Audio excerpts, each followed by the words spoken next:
And action. So in this video, I'm going to show you what we did after we added the silica super wheels to the Kei Truck, the Honda Acti.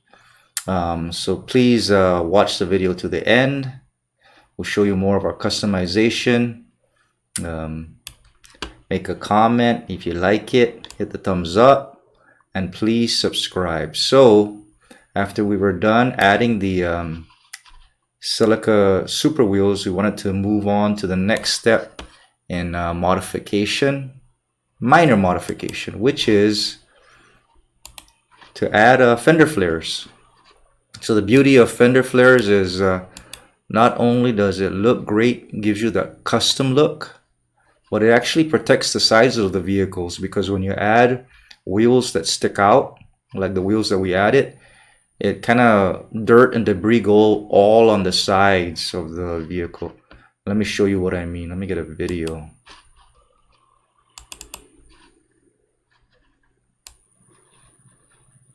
So you notice right here in this video, you'll see just how far they stick out. Look how far. That's almost like about 1.5 inches. So the fender flares gave it a really nice look and also protected the sides of the vehicle. So I got the fender flares on Amazon. I got this one in particular, which is the Ruin Universal Fender Flares.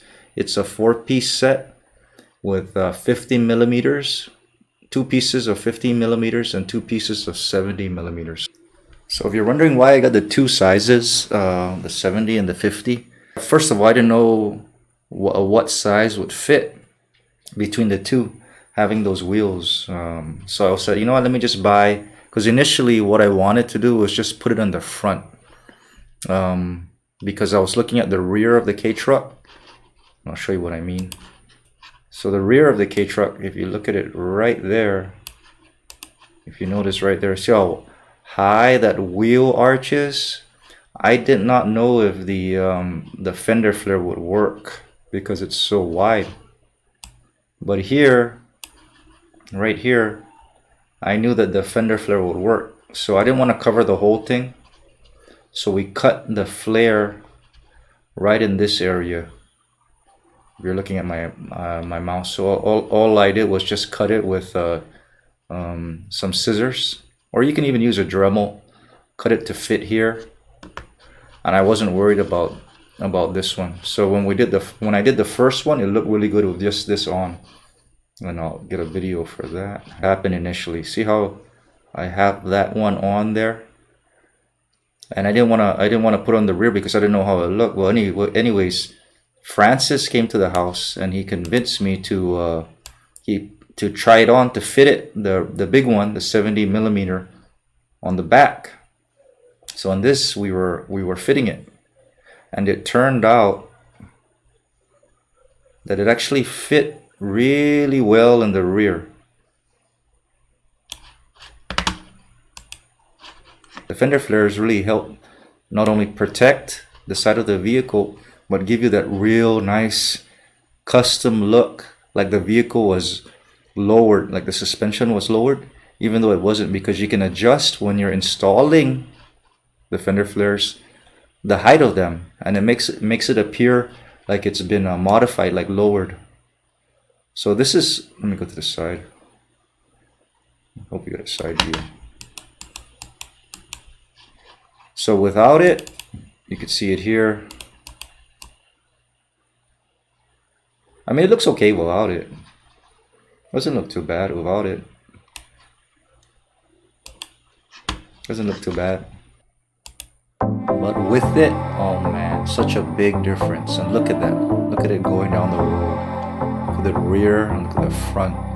It just gives it a really custom look, like we modified the suspension. And it really wasn't that hard to do. So what we did is, first we put on the flare with some masking tape to see where we wanted to position, and then using drilling some pilot holes where these rivets are at, drill some pilot holes in there. Then you drill the size of the rivet for it to fit, and then you rivet it in. So it wasn't that hard to do it. If you take your time, you can do it in a couple of hours. But take a look at it when it goes down. Gorgeous. Another thing I did was under the fender wells, I painted bed liner coating underneath this, just to give it a added protection, because you're gonna have debris and water hitting underneath here. So I sanded it very lightly with 200 grit. Then I used that Rust-Oleum brand bed liner. It's the same thing I use for the back here, the back of the truck. These are the actual rivets I used, pop rivets. 3/16 inch of a grip of 1/4 inch. They're medium aluminum, same brand. I got 2 packs of these.